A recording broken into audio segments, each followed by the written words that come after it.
hello everyone, and welcome to today's member-hosted webinar.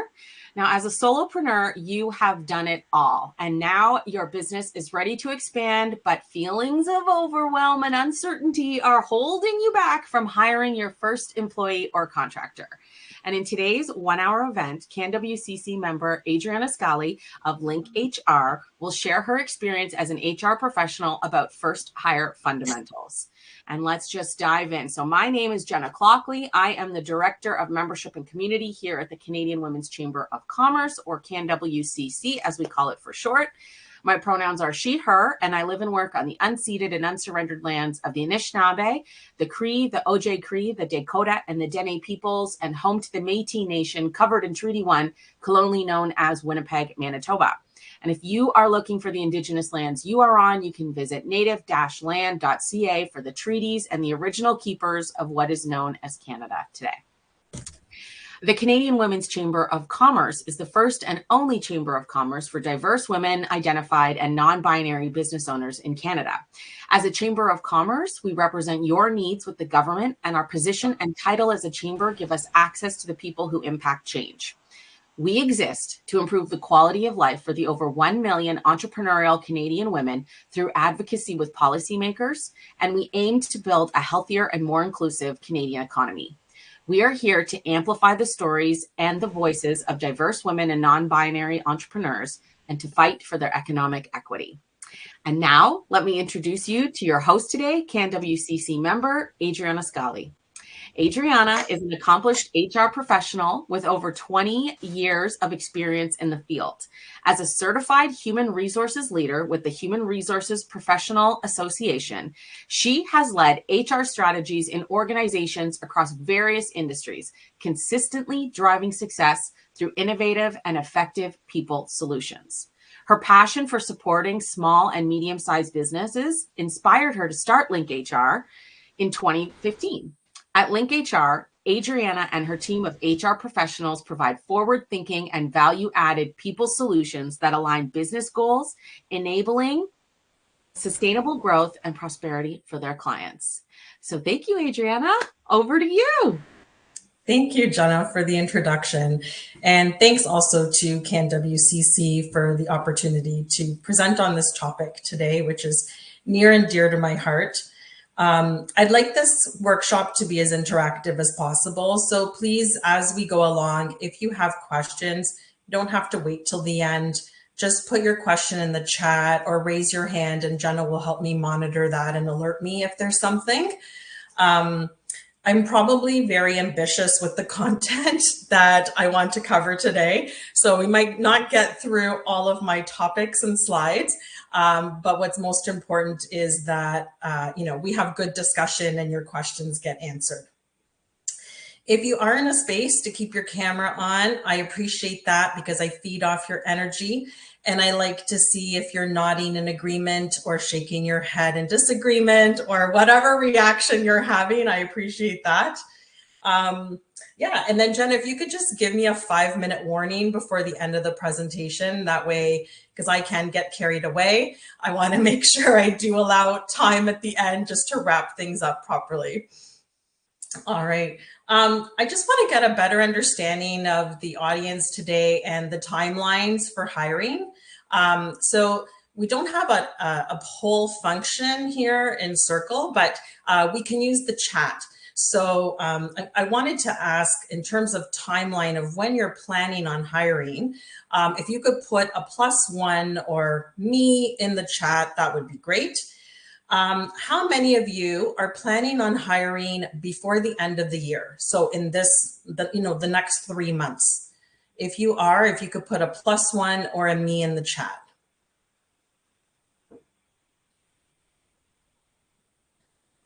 Yay, Roxy.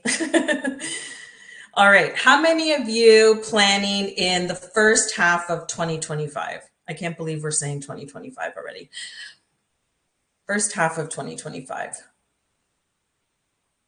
Awesome, Rupi. Great.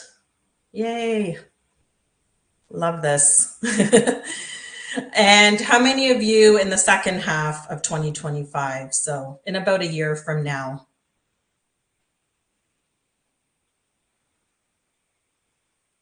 Okay, and then how many of you know that eventually you will hire, but you don't have a timeline right now? And that's totally okay. Yay, Jenna.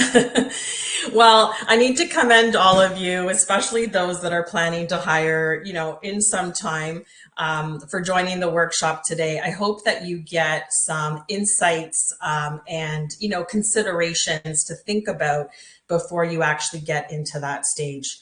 And also just one more question from me, which is what emotions come up for you when you think about hiring? If you can put that in the chat as well. Fear. Okay. Excited and nervous. Yes. Stress and panic, anxiety. +1 to the panic. I get it. Oh, dread. Yeah, strong emotions there, right? Strong emotions. So thank you for sharing and being vulnerable with that.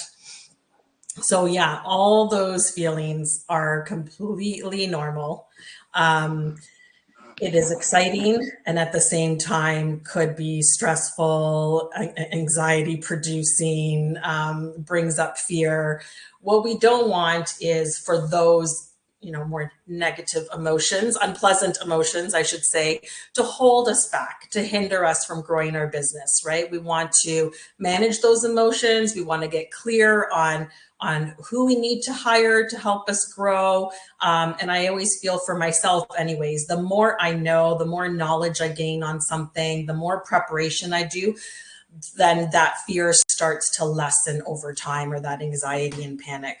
So I hope that that is the case for you. And I'm always available even after the workshop to get on a quick call with all of you for chats while you're going through the process.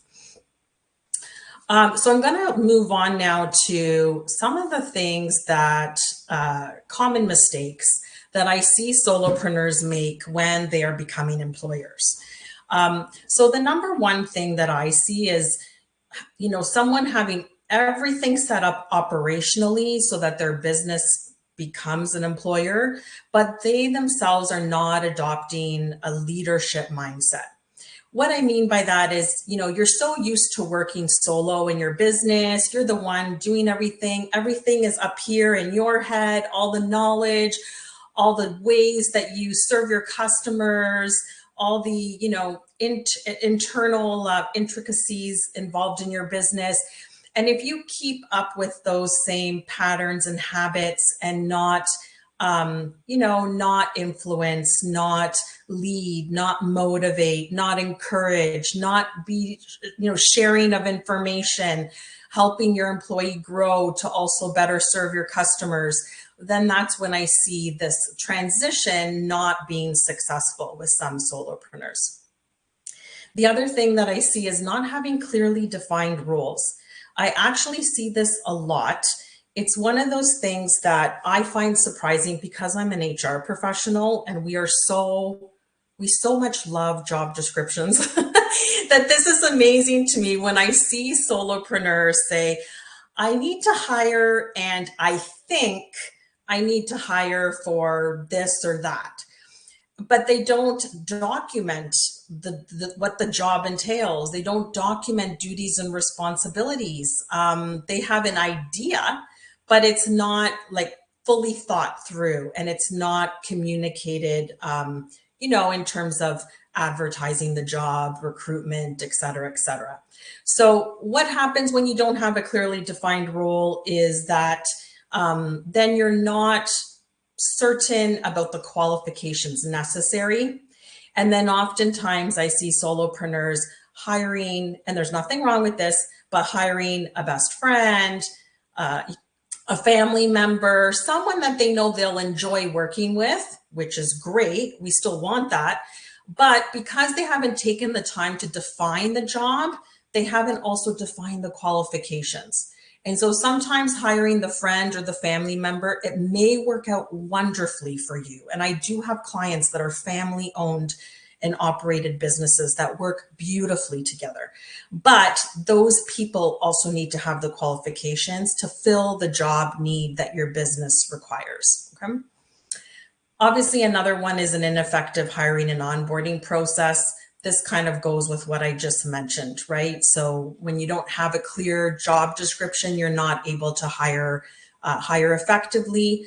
And then after you've hired the right candidate for your business, what are you doing to help them get acclimatized, to set them up for success? Employment agreements. So many small businesses think, I don't need that. And it is the best way. When you become an employer, you inherit certain risk and liability. And that's maybe when some of you are talking about the fear or the stress or the dread. It could partly be because you understand that.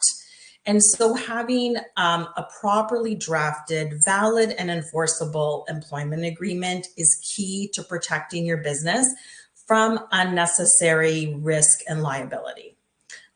Whether you go to an employment lawyer for that, I know there's also a lot of like law subscription services online where you could get templates for things, whatever it is, but please do write up and use employment agreements when you are hiring. And last but not least is not being intentional about your desired workplace culture. So I see this a lot as well.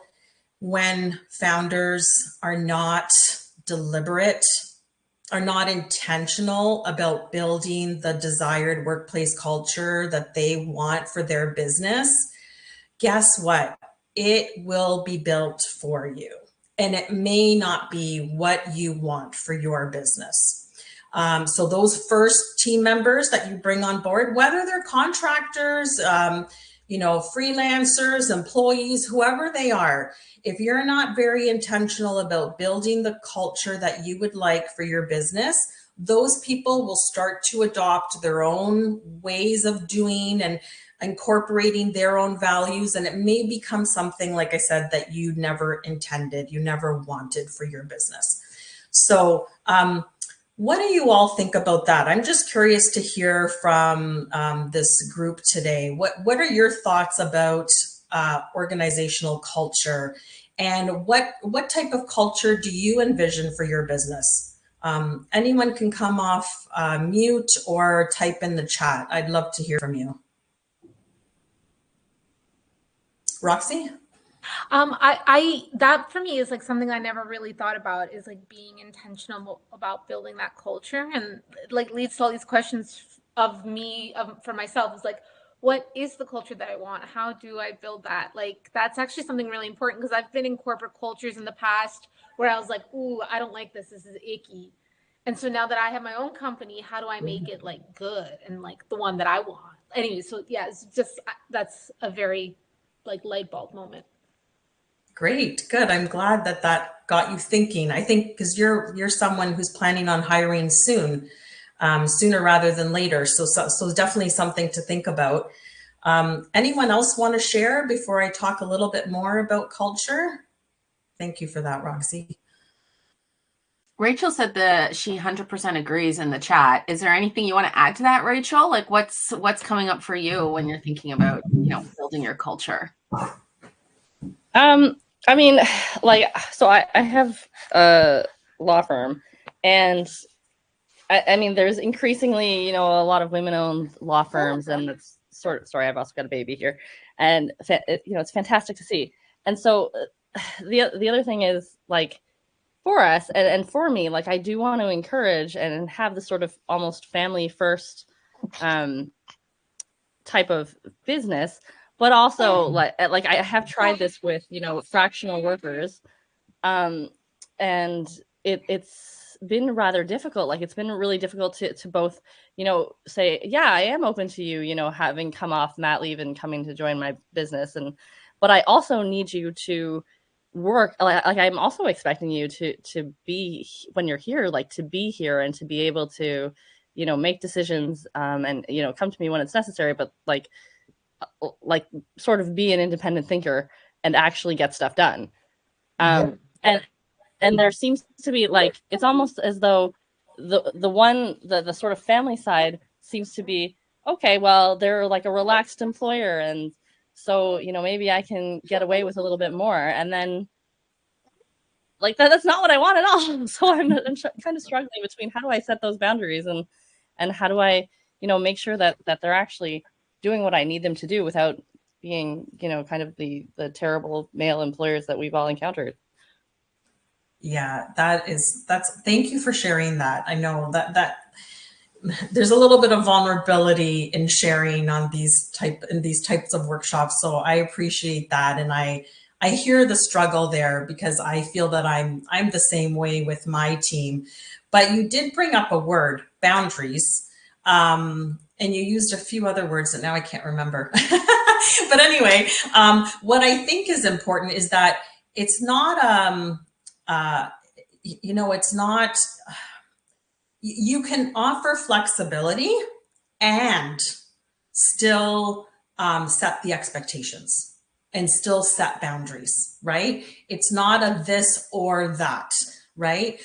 So I think, going back to my favorite job descriptions, part of why I encourage job descriptions is because that will also allow you to have a conversation with your employee around goal setting and what the expectations are. So it's less about when they're actually doing the work and presenteeism, but it's more about their performance outcomes, right? Their output, their results, right? Is what I'm sure you care about the most. You want to offer the flexibility. However, you still need to see the results. So there is a way to do that. There is a way to strike that balance.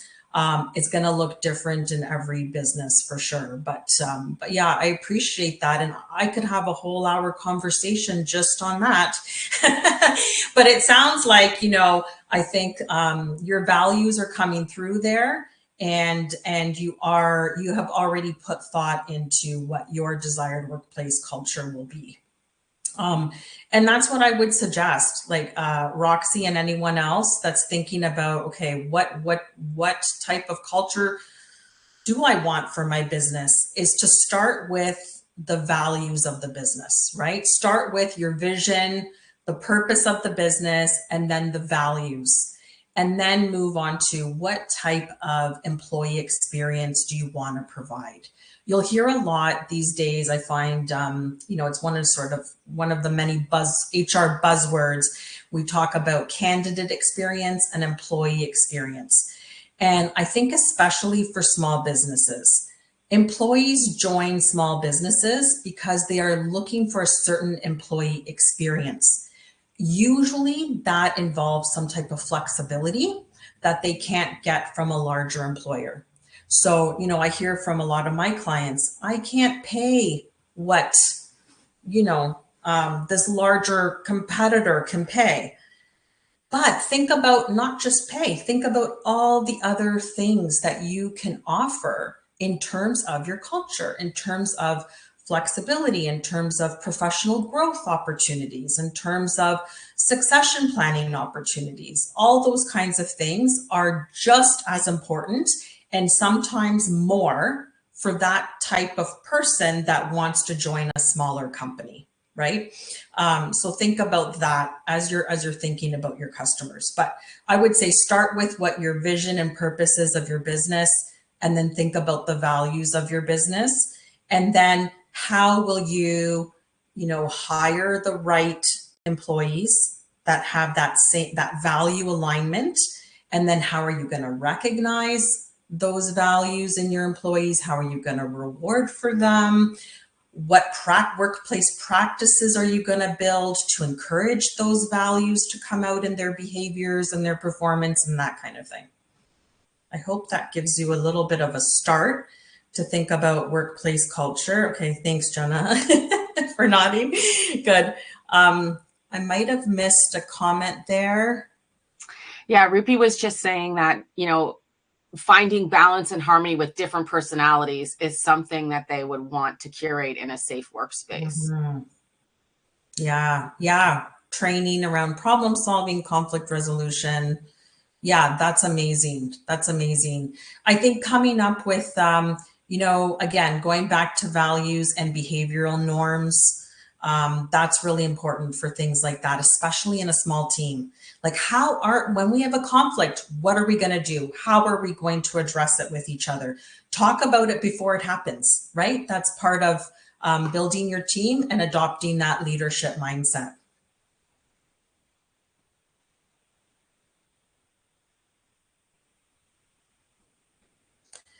So sometimes I get asked, how do I know for sure that my business is ready to hire? It sounds like a simple question, but it really is. It's complex. It can be complex, especially in this era of we have so many digital tools at our disposal. We now have AI. There's all kinds of both technology and non-technological tools and things that we can use to help us become more efficient in our businesses. So why hire another team member? There's many different reasons why businesses choose to do this. I've listed just some, but it can give you something to think about. If you're someone that identified with, I may need to hire one day, but I don't know when, this may help you to think more about that. So usually it's, you have customer demands and deliverables that you can't yourself fulfill, right? So your business has grown and now you're trying to catch up in a way to deliver, according to your delivery model, according to what your clients expect.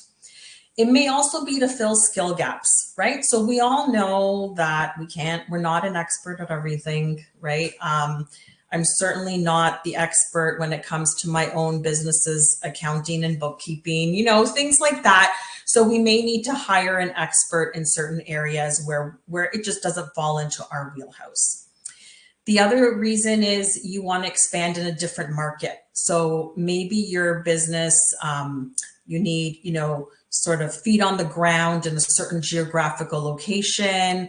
You may need someone that understands that other market from a cultural perspective, or, can speak different languages to help you expand there. And some other things are just, you just have so many duties as the founder of a business, as a solopreneur, that you need to focus more on some other areas like business development, for example. You're working too much in your business instead of on it. As well, succession planning, which I find that, and I'm guilty of this too, I find that we don't think about this as much as we really should, right? What will happen if you need to take a leave of absence? Something happens in your personal life. You need to take a leave of absence from your business. What will happen? Do you have a way for your business to continue on?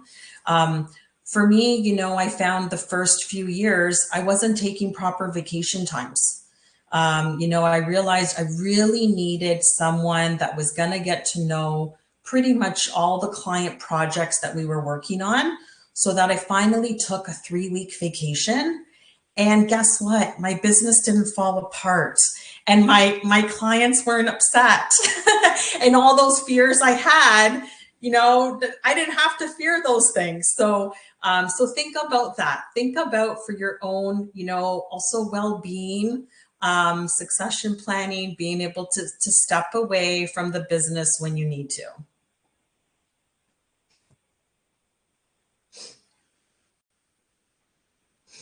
Okay, so now I'll just get into a little more about the job description and defining what that job looks like. So you want to look at sort of these 5 different categories when you're getting ready to write up the job description. You want to think about the duties and responsibilities of that role. Then you want to think about the qualifications that is required. You also want to look, again, you need to do that, that reflective exercise, if you haven't already, in regards to the values of your business, because you want to make sure that you are hiring people that have value alignment. And then you want to look at some characteristics and attributes for certain roles that are necessary. Attributes I like to think of as like bonus skills.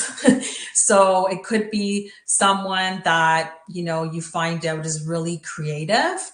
And maybe creativity isn't a must have in that job, but it's a nice to have, and they could bring something different to your business, right? Like they can approach something in a different way through a different lens. So I like to think of that as the bonus skills that are not need to have, but they're nice to have. And then also think about working conditions. This is so important to think about. You need to be really realistic with yourself in terms of what the business requires. We do want to, offer flexibility and offer autonomy a lot of the time as leaders, but there's also certain things that need to happen to keep your business running, right? For me, for example, anyone who works on my team, whether they're an employee or, an independent contractor, and they're doing client-facing work, they need to be available during regular business hours. So that's one of the working conditions. So think about that, because those things are very important when you are going out to advertise your job opening. Those things are very important to put in a job posting. I just want to pause there and see if there's any questions so far on this, any comments, I don't know. Roxy? I was wondering if you had any thoughts on the following. So one of the things I've been thinking about in terms of like duties and responsibilities, in terms of that like first hire, is sometimes like, let's say the person's with me for a few months and then I'm realizing like, actually, like I thought I wanted them to do X, but I really need help with Y. Is there a way to anticipate some of that and add wiggle room? Or I don't know. I'm sure I'm not the first one who's thought about this. Yeah, no, you bring up a good point. I'd like to say that in small businesses, employees or sometimes contractors, they can wear more than one hat, right? That's usually a reality for small businesses. And that's why I like that, I like for you to think about attributes. I like for you to think about what are those nice to have skills or knowledge that will help my business grow. I may not need it today, but I may need it 6 months from now. So I think when you're interviewing, to really be candid, very honest when you're interviewing, to speak about, this is the role today. In 6 months from now, I'm planning on launching this new service or launching this new product. And so the role may change slightly to include, X, Y, and Z. So I think having that candid conversation is very important. There's a couple of things that I mentioned to founders and business owners to be a little cautious about, which is yes, we want to hire team members. I myself that are, for me anyways, I want to hire team members that take initiative, that are go-getters, that don't wait for me, to mention what could be done to make things better. At the same time, we need to be careful as employers that we're not asking them to do something for which requires qualifications that we didn't hire for, right? So we need to be careful that, just as long as it sort of still falls under the skills and the knowledge and maybe the experience that you were looking for originally, if it still falls within that person's, wheelhouse of qualifications, then I think it's okay. As long as, like I said, you're having that, candid conversation. Sometimes if it's very different, you may need to look back at compensation, for example, to see, the pay may need to change. You want to pay according to the job and the responsibilities, the accountabilities of that role. But just something to keep in mind. We don't want to go too far away from what you originally hired for. Does that make sense? Yeah. Okay.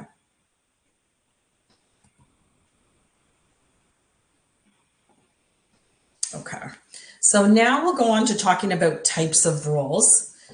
I think you all know this, and you're all familiar with, the increase in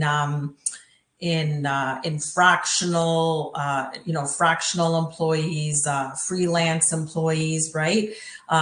It's just, since the pandemic, it is really every year that the studies show that there's an increase of fractional and freelance professionals and service providers. So today, I think a lot of times businesses just think of employees, but you may choose another type of relationship, let's call it, right? It could be an employee. The employee could be full-time or part-time.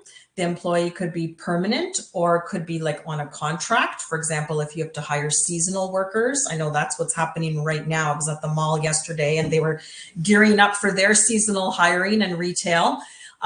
So that could happen. Or you may hire a freelancer, someone who's an independent contractor, or you may need an executive. You may need someone to set up a certain part of your business that requires a more seasoned professional. And again, you hire them on a fractional basis to help you set up some, set up your operations, for example, or set up your marketing program. And the idea is they come, they set that up, they leave, right? And sometimes there's third-party firms that you can use to fulfill some of the duties and responsibilities that you want to take off your plate. Could be a firm that offers bookkeeping services, or it could be an independent bookkeeper, like an independent contractor. So you want to think about all those different types of relationships. And like I said today, organizations are using a mixture of all of these. It's no longer that it's just employees or I can't hire. It's very much a combination of all these things. I'd actually like to share my employer journey, if you will, with Link HR, because I think you'll see from my experience that I've tried a couple of different things, and you'll find what works for you. So about, I guess, a year into my business, I realized that I could not fulfill client deliverables anymore by myself, which was a good thing. And I didn't want to turn away business. So it was time for me to hire. However, I didn't have enough work to hire a full-time employee. So I knew it was either going to be a part-time employee or it was going to be an independent contractor. I ended up hiring an independent contractor, someone that was a freelance HR consultant, and she is still with my team today. She's actually my right-hand consultant, takes over for me during my vacations and all of that. So I want to mention that because I think sometimes independent contractors or freelancers have the reputation of maybe not being loyal, not integrating into the team. I think sometimes there can be sort of like a negative, a negative, they have somewhat of a negative reputation.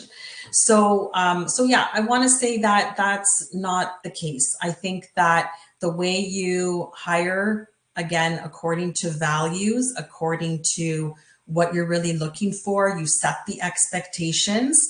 And, if it fits for them as well, they'll join. And if it doesn't fit for them, they won't.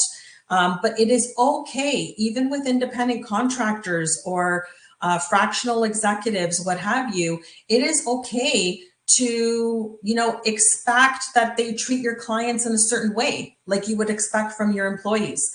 There's not a lot of differences there, other than usually if they're an independent contractor or a fractional executive, they're working with more than one company, so they won't be dedicated to your business 100% of the time, and you need to be okay with that.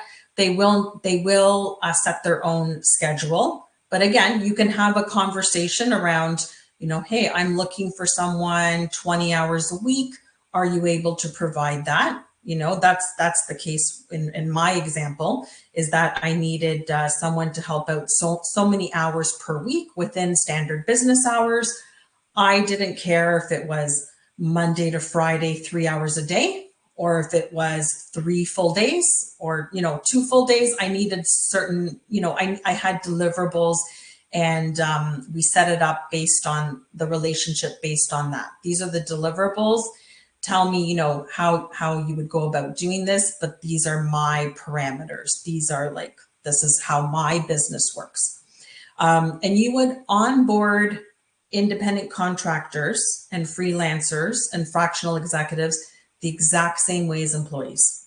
You want them to learn about your business. You want them to understand what your values are. You want them to understand how you want your customers and clients to feel. All those things, you know, you're going to offer training to them. You would treat them the same way. You would include them in team meetings. For me, that's the best way to keep them as really part of your team. You know, and just connected to the business, because they want that too.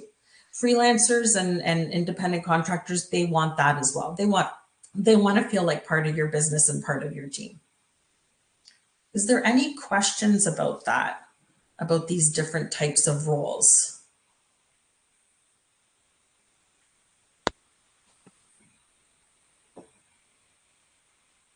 No? Okay.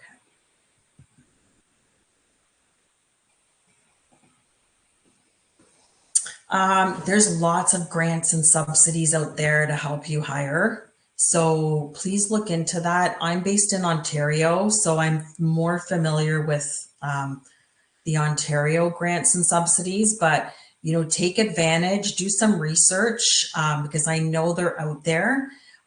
There's, for example, in Ontario, we have Employment Ontario, which helps you to hire and train a new employee. There's federal tax incentives for hiring students, for example. Check with the Small Business Center in your community. They will most likely have some support and programs for you as well. There's different grants. There's one that's called Canada Ontario Job Grant, which is for training Ontario-based employers who want to invest in training their employees. So you could apply for that type of grant. There's also grants and tax incentives for, you know, hosting a student to do their work placement or for apprenticeships. So make sure that you check that out. I see that Jenna's also mentioned that grants and student hiring opportunities under funding and resources in Circle. Awesome. Thank you.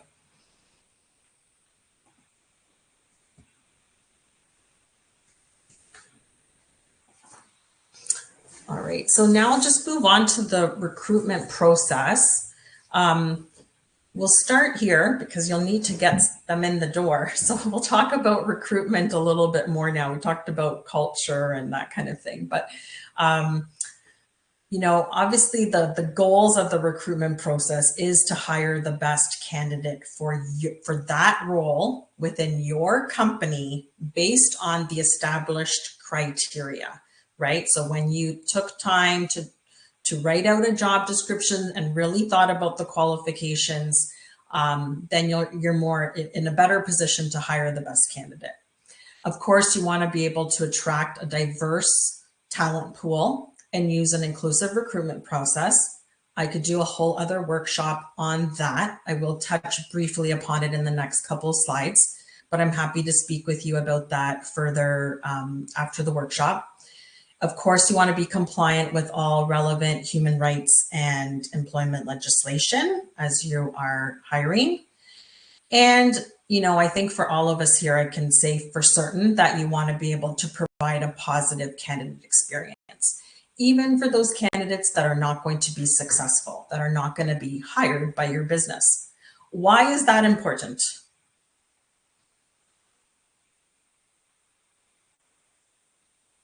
What happens with those candidates that weren't successful?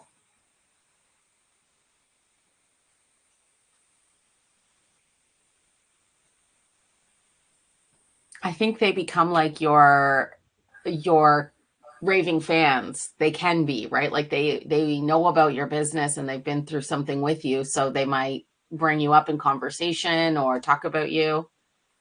Exactly. Yes.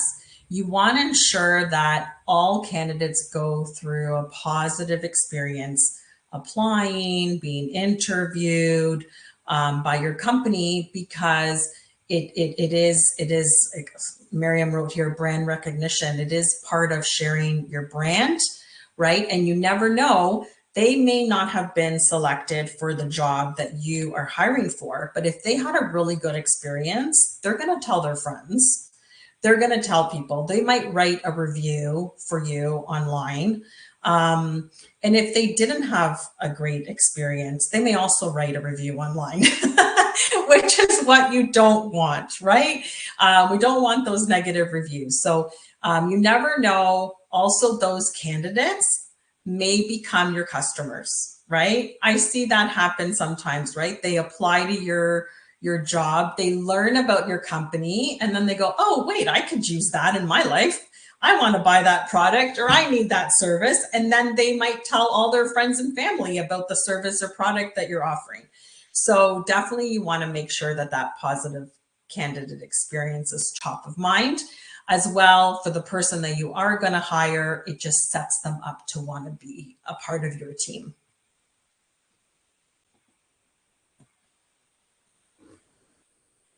Okay.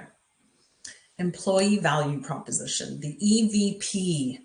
So this is how your company will differentiate itself from the competitors that you have. We're talking about employer competitors, right? You have competitors in your space in terms of, you know, the product or services that you offer. Those are one type of competitor. But then when you become an employer, you have other competitors that are also competing for similar talent to join their organization. So you need to, you know, put some time and thought into this of how are you going to differentiate your company so that your company's looked at as the employer of choice. Why would they want to work for your company over the other competitors, whether it be locally, if your job is an in-person job, or if it's a remote job, you actually have like a larger pool of competitors, unfortunately, because now you're, you know, there's no geographical boundaries there. So think about what your company's EVP is, as it should be a promise of what your employees will experience working for your company, what they're going to receive, what they're going to experience in exchange for bringing your company their talents, their time, their energy, their skills, their knowledge, etc. Right? Now, again, a lot of times people think of money, right? Pay. Yes, that's important. More times than not, small businesses are not able to compete on pay, right? Or extensive benefits. Health benefits is what I mean. But you could offer other kinds of benefits. You can offer certain types of flexibility and autonomy. You can offer meaningful work. When people feel connected to your company's mission, you know, what that mission is, what that purpose is, they feel a sense of, I'm contributing to something greater. I'm sure that's how the employees of CanWCC feel, right, Jenna? Right? So you feel connected to a greater purpose outside of you, outside of just your role, right? That is so important. Don't underestimate that when you're coming up with your employee value proposition.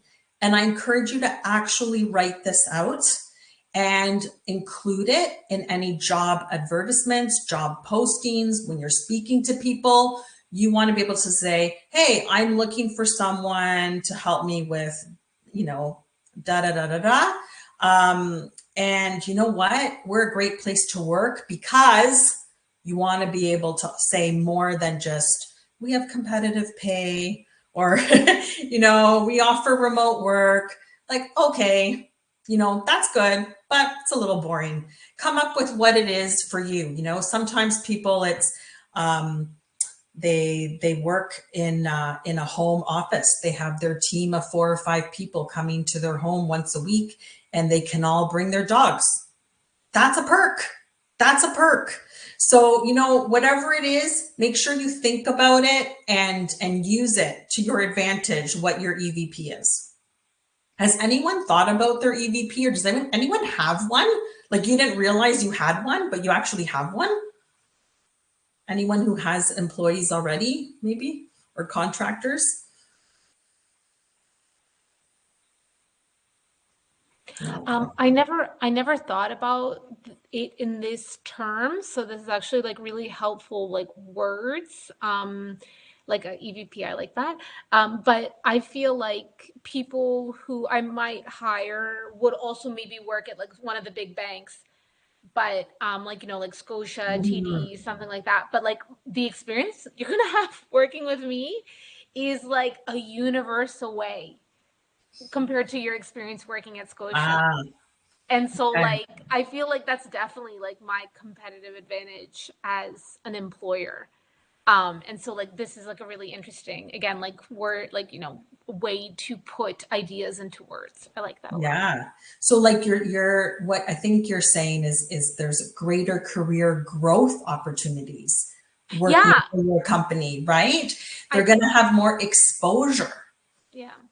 I also think the exposure, but I also think what you said about like the mission and the greater purpose. Like you're not just a number. Like you're someone's everything. Like people when they come to me with their like financial hopes, dreams, goals, like I know everything about their lives. Like I literally have to in order to be able to do my job. And when it comes to their like greatest financial wins, their greatest financial like stresses or regrets, like they're confiding in me. Like it's a huge privilege, it's a huge honor to do this work. And someone who like if you just worked at Scotia, they're like, oh well, you have a quota to make and you didn't make your quota, and I'm like, whoa, but there's like a human behind this, like you know what I mean, and that's lost at that type of scale. That is not lost on my scale. It's everything like in my business. And so like I feel like the purpose, the connection, the experience working with your clients is like so much more rewarding and gratifying and impactful than like anything you'll experience at one of those institutions. That's beautiful. You're going to have to rewatch this and then write down what you just said, because you just encapsulated it all there, right? I mean, what I'm hearing from you is really also like someone is going to join your team to achieve that greater purpose because their values are aligned, right? And it, like you said, a very different experience from working at one of the big banks, where that human connection, that relationship building may not be emphasized, right? Like it is working for you. So yeah, amazing. I love it. I love it. I get so excited about talking about the EVP. I get really excited. I work with companies just to define their EVP, because sometimes it's hard to come up with what it is, so I love this kind of work.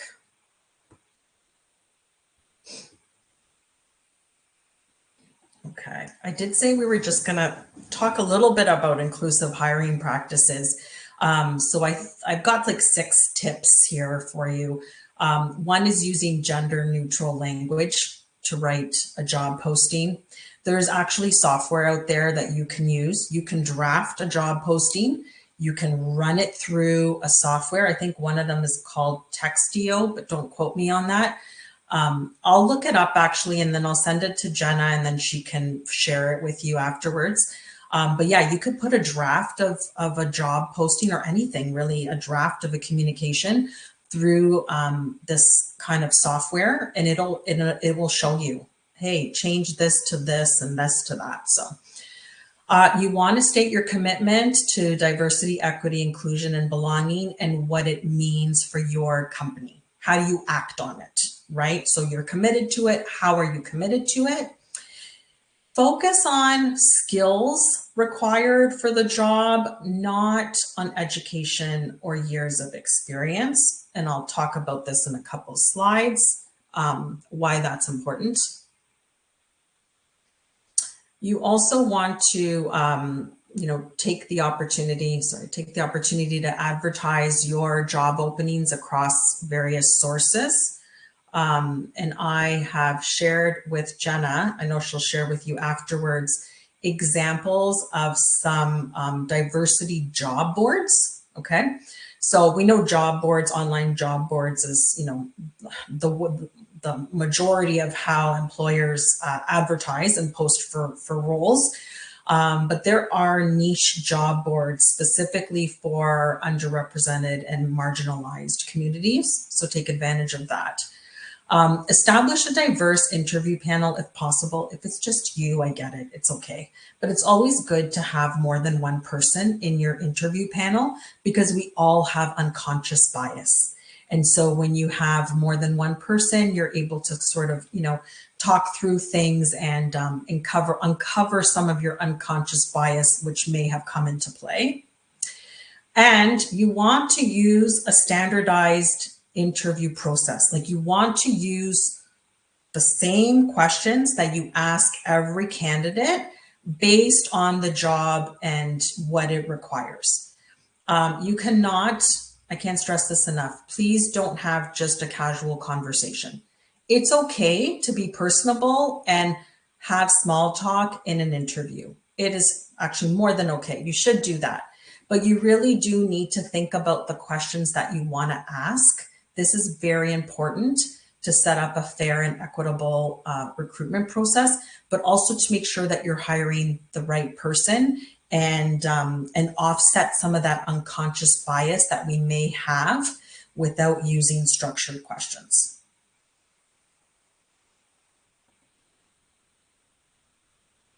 Okay, I think we're going to be able to get through a couple more slides and then I will ask if there's any more questions.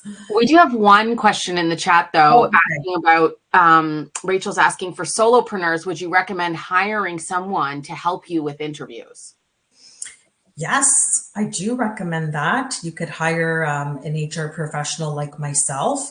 I think hiring an HR professional will also look at the questions, make sure you're asking the right questions for to select the right candidate, and just to help you set up the whole process. So they'll do a lot more than just interview with you. But yeah, I do recommend it. Or you may have a friend who's been through this before, for example, and they really know your business, they know your values. You can ask them for help as well. So you don't have to necessarily hire someone, but if you want someone to help you with the whole setting up the whole process in an effective way, I would recommend hiring an HR or recruitment professional. Yeah. So we talked before, or I mentioned before, about focusing on skills in regards to qualifications. What I see a lot of in job postings is 2 years experience or 5 years relevant experience.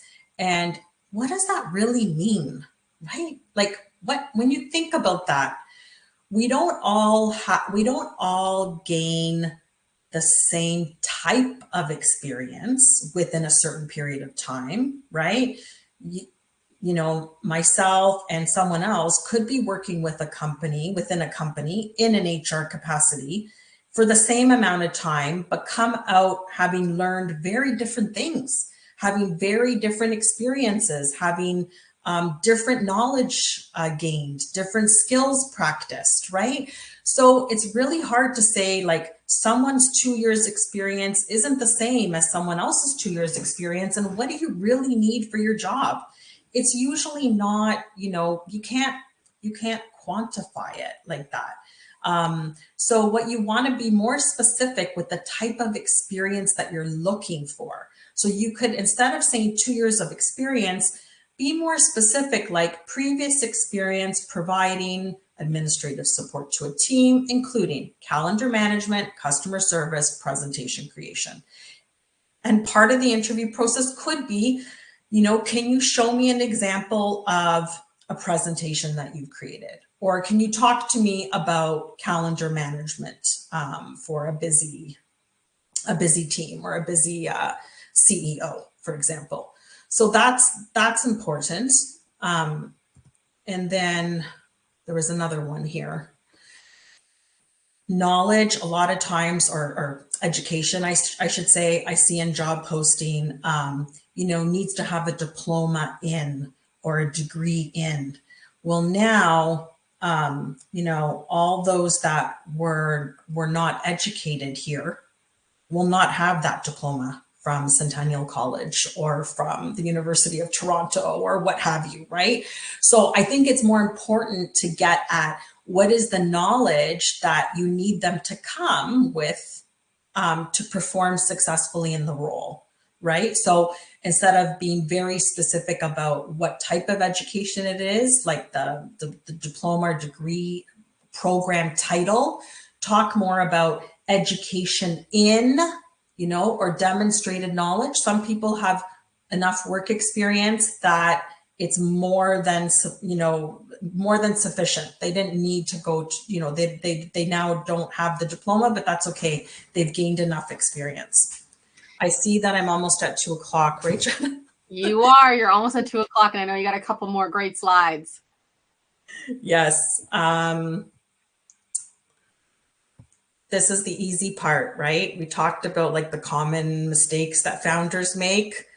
I don't find that there's a lot of mistakes around this, but just something to think about. The operations, the how are they going to work, the when are they going to work, the where, right? Are they going to work from a home office, or do you expect them to come in somewhere? And the who are they going to work with? And then think about, payroll, benefits, if you're going to offer insurance, what you need to do for health and safety compliance, for employment standards, familiarize yourself with your province's employment standards. How are you going to track attendance or absence? How are you going to keep employee records and information confidential and secure, right? And what do you need to keep? What do you need to keep compliance-wise? You need to keep certain information. So familiarize yourself with that. And I think we talked about this a little bit, but about the leadership mindset, right? I think after you hire the right person, it's looking at how am I going to keep them engaged and motivated? How are they going to grow and develop in my company so I can retain them? How are they going to be recognized and rewarded, right? Again, all about retaining of your talent.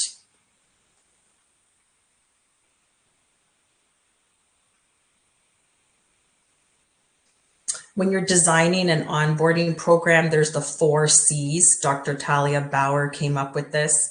You want to make sure your onboarding program connects the new employee with whoever they're going to be working with. They start to develop a sense of what your culture is, what the community is. They receive any compliance training and that kind of thing, and also clarification about their job and how their performance is going to be measured. So if you enjoyed today's workshop and you want to dive even deeper into these topics, I run a program, a 4-week program. It's designed specifically for solopreneurs transitioning into being employers.